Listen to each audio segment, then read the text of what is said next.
Welcome, everyone. My name is Mary Nicosia, and we are love streaming today. Actually, this is day 2 out of 4 days in the Be Brave Warrior Goddess Challenge that Heather Ash is currently doing.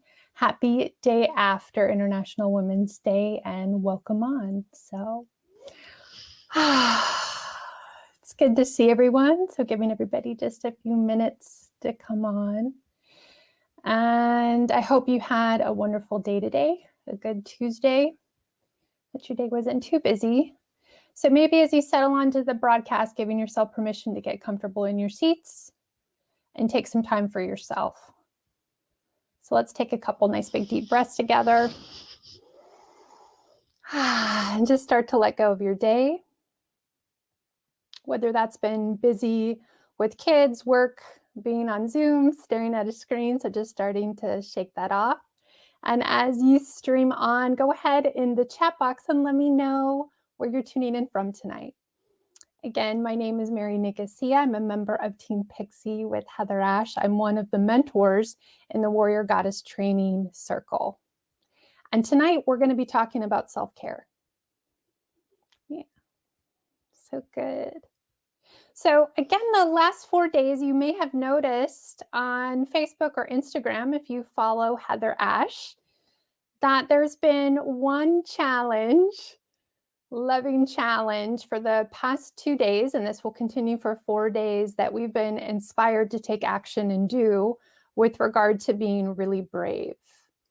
So 3 pieces of really important self-love container nourishment that we can bring ourselves is coming into connection to what is our sense of balance, boundaries, and bravery. And sometimes when we connect to these things, we need to take a really nice, big, deep breath, because sometimes depending on where we're at in our life, it might seem a little scary. We may have fear around them. So calling in as much support as we can and really encouraging ourselves to get clear on what our unique sense of our balance, boundaries, and bravery is just an amazing area that we can start to dive into to actually see what's there. So to start, Heather Ash is going to be leading an in-depth 90-minute webinar tonight, which is free and open to all in 60 minutes. And you can, on the lower part of my screen, should be able to see the link to check that out after this broadcast. And it's warriorgoddess.com/boundaries if you want to attend that. And again, it's balance, boundaries, and bravery. But let's spend a little bit of time together. Let's talk about self-care. So the challenge today on Facebook was to take a selfie of yourself after doing some kind of self-care measure. And I don't know about you, I was really inspired to do this today. And I, even myself, found it a little bit difficult watching myself put it off, like putting off my self-care, starting to worry about or think about like, oh, well, what am I going to do? And so the thing that I noticed was really cool is that I had made this agreement that I'd step forward in the challenge. And I used the post on Facebook, one, to inspire myself and to hold myself accountable to actually get my self-care in today. And I was able to steal away and get outside. But I don't know about you, the concept of self-care and what that looks like and what that means to us, for me at least, what I've discovered is this changes from day to day, depending on where I'm at. And sometimes I'm a little rebellious around it, and sometimes I'm really open to it. So I think the biggest question in understanding what self-care is knowing what really nourishes you. And then giving yourself permission, no matter what, to bring yourself that each day. So a lot of times we're conditioned in life to focus a tremendous amount of our attention outside of us. So our to-do list, the things we need to get done, the people we need to care for, the things we need to take care of. And as energetic bodies, you can imagine all these cords going out all day long, connecting to these different things that we do. And before you know it, we're extremely depleted. And normally we don't even notice that we're depleted until it's too late. So what does too late look like? Your physical body may start to hurt. You may have really, really high anxiety. You may start to feel like you're shut down, whatever that may look like, where you reach that point and you're like, okay, that's my point where enough is enough.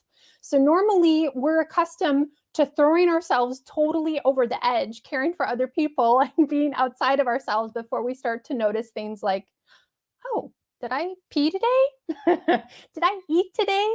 Right? So even some really basic things we tend to just kind of put off until later.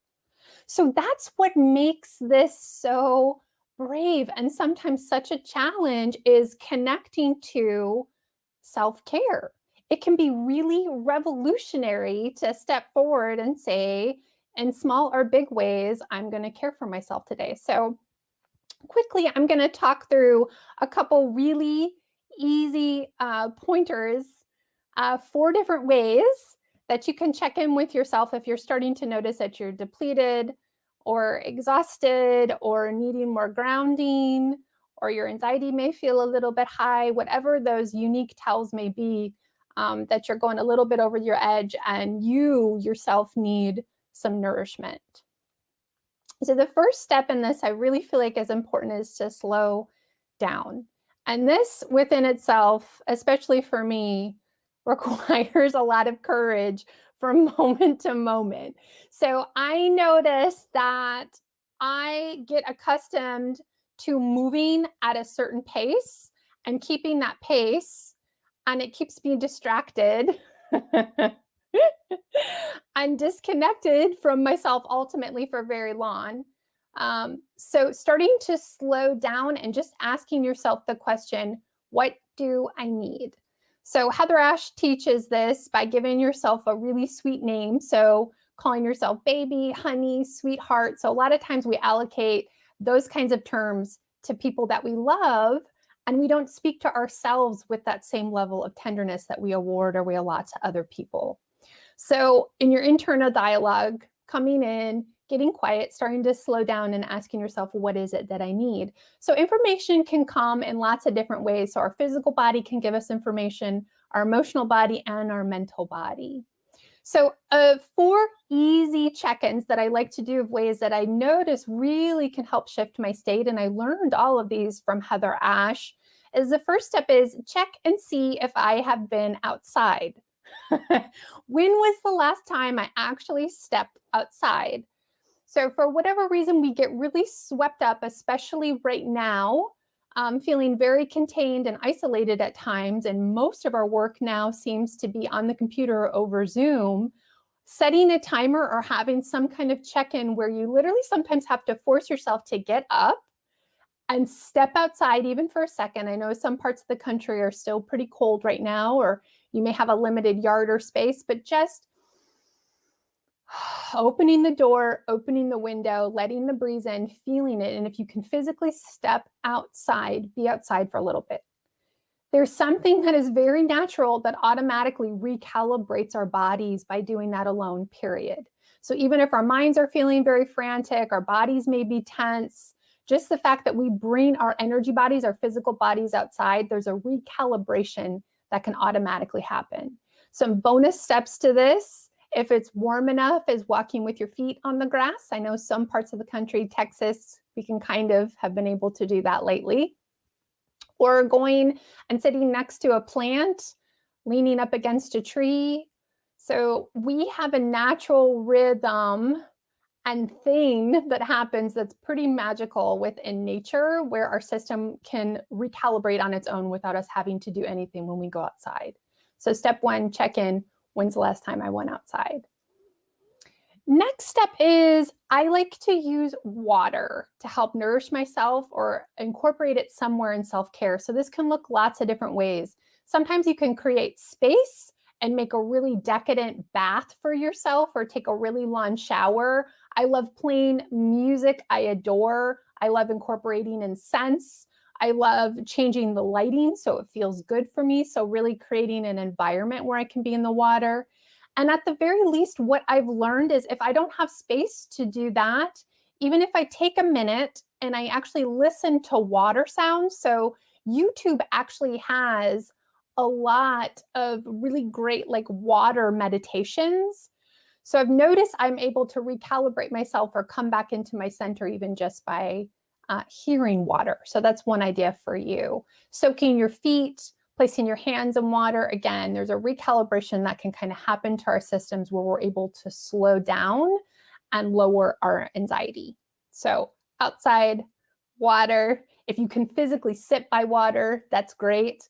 One time I even on a walk, the only water I could get to was like drainage after it rained, going into like a sewer, and I found a bench to sit on and I closed my eyes, and I promise you, just listening to the water flow was really relaxing for me. So getting super creative on where you can find water, and then just feeling into or watching how that magic can kind of happen in helping you get a more nourished or relaxed state.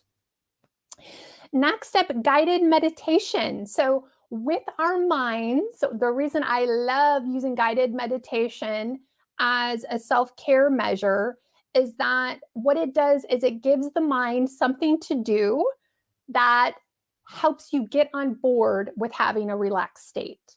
So it's like taking your sweet mind, and instead of constantly telling it to shut up or don't say that, we can get pretty brutal with it. We're actually extending a friendship hand to it and saying, all right, buddy, I'm going to give you a job. I know you get really excited and over anxious and want something to do all day long. Let's give you a job. Here's a guided meditation. And then your mind can join forces with your energetic body to help bring you into that nourished or relaxed state. And again, playing with different meditations. Heather Ash has some. And on YouTube, I've found some really great ones. So just listening to see what has a resonance for you. And then the last piece that you can do a check-in is around inspiration. And so doing one thing that really inspires you or can help shift your state. So this is another tool that I learned from Heather Ash many years ago. And what she would encourage us to do is that when our energy was high and we were feeling really inspired, or it was easier for us to feel that, we'd write down as many inspiring things as we could on sheets of paper and then throw them in a basket. And when we were feeling down and not very inspired, but we knew that we could use that as a pick-me-up, we'd grab one of the pieces of paper randomly and make a commitment to do the thing that was on the sheet.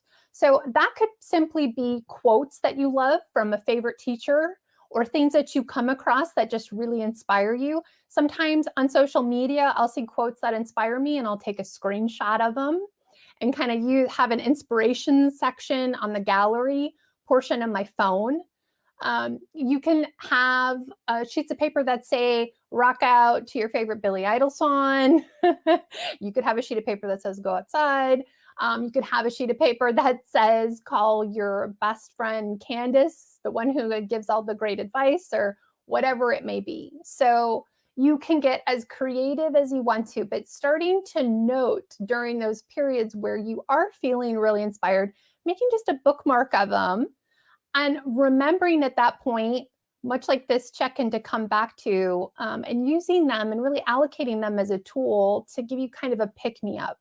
So a lot of times we feel like when we're in an emotional state or in a mood that it's going to last forever, especially when it's one that's really tough for us. So the good news is if you look back on the history of your life, normally, most of the time you'll notice from day to day to day, you're actually quite different. So themes for our lives, or things that we're going through, can generally stick around for some time, and that's okay. But every single day we're actually transforming and quite different.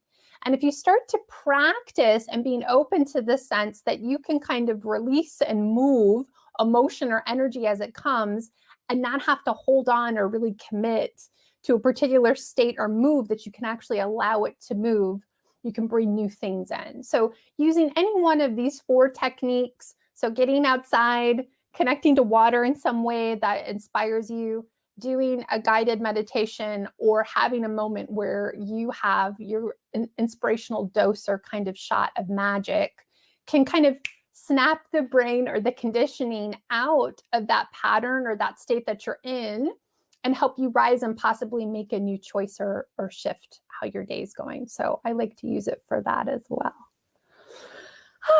So self-care. So I'm going to go to the chat box.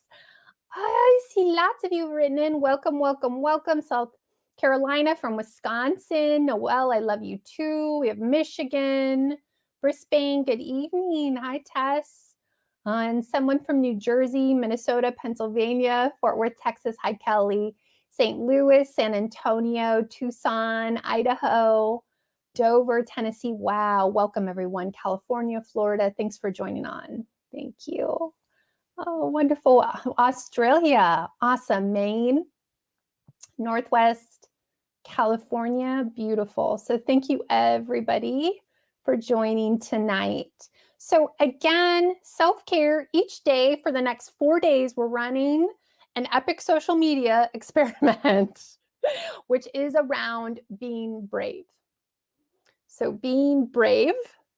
And I want you to notice that whether it was in a movie, in a book, or someplace in your life, like think of a moment where you actually watched someone do something really brave.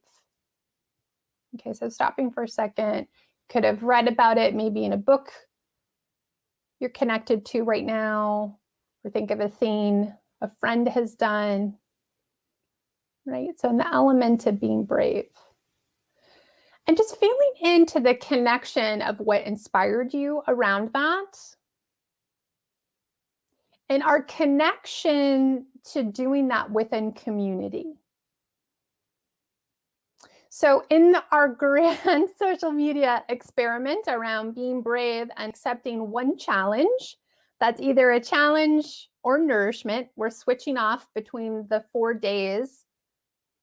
And then opening and connecting to all of us being in community and inspiring one another as we're working to inspire and connect more deeply to ourselves. So really that's been the intent around doing this. And of course, kicking it off yesterday with International Women's Day.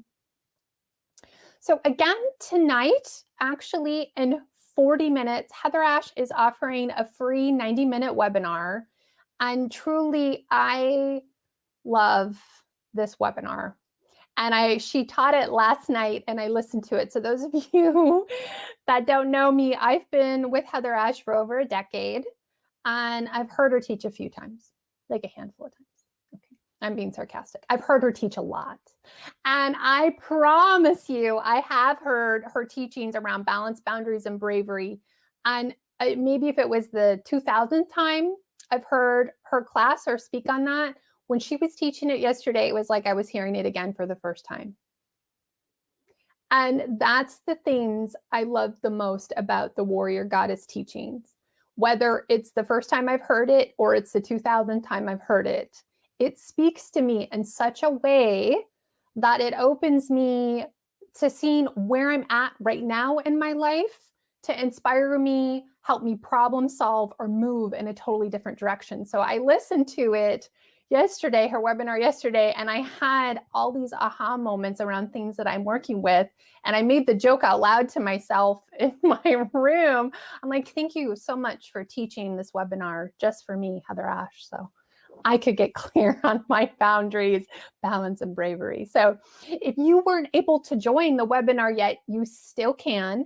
If you go to warriorgoddess.com/boundaries, you can still sign up for the webinar. Again, she's teaching it live in 40 minutes from now. And if you can't make it tonight, go ahead, go to that link, sign up. You can get the recording of the webinar, or we're also going to be offering the webinar again tomorrow. So, or on the 11th, Good. So starting to slow all that down. I'm going to check the chat box. Oh, Vicky says 73, almost 74 years, going out tomorrow to seek a part-time job. Wish all good vibes. Vicky, yes. So sending you tremendous good vibes. Tremendous good vibes. Your new adventure tomorrow. Good luck. Ginger says, I forgot to take a pic. I did put off my self-care for most of the day, but ended up going for a walk and spending time with the trees. Yeah, I noticed today my own level of procrastination around doing that. So if you would like to play along with us each day again, so there'll be a new action step, social media experiment, love fest tomorrow around Warrior Goddess Be Brave. And you can find the action steps to take on Heather Ash's page on her Facebook page. She's been sending out a sweet meme that will tell you what the next step is. And so stay tuned tomorrow morning for the next challenge. And Heather Ash will be back tomorrow doing the Facebook Live to talk a little bit more about the teaching. And then the last day we'll do it on day 4. I'll be back on Facebook and talking about that teaching, which is probably one of my favorite teachings to talk about on day 4. So self-care. So honoring all the places that you can find your own level of sincerity in connecting to yourself and what it is that you feel like you need, and letting go to how you think that needs to look. So allowing yourself with your self-care to get really creative. Sometimes our mind will tell us that it's going to take us 2 hours. We need to have all the steps ready to do all the things in order to be successful with it. And that's actually not true at all. Your self-care, again, can be a 2-minute water meditation on YouTube, right? So really creating space for yourself, allowing yourself to fill up, to connect, to deepen. And if there is one thing that I have learned through a very full lifetime of being in service to others, is that I can step forward with the beaming amounts of love that I feel inside of my heart when I'm able to take care of my needs. And some days that's making sure I eat, I got enough sleep. So really making the process and my relationship to myself as sacred as I do with my other roles and responsibilities in my life. That has been life-changing and has been a little bit of slow learning for me. So being really gentle on yourself in any of the places that you may struggle around connecting to your own self-care or what it is that you may need. Okay. So I really hope you can join us for the webinar again. It is one of my favorites. I love it. And I feel like in working with boundaries and bravery and balance, it's something that so many of us have been conditioned to believe things that just aren't true around them. They're just not true. And how essential they are for us in our connection with others and our connection to ourselves. So hopefully you'll be able to join us. I will see all of you in a couple days back here on Facebook. And tomorrow, please join Heather Ash again for the next action step on Be Brave, Warrior Goddess. Thank you to each one of you that joined on tonight, and all my love. Mwah. Good night.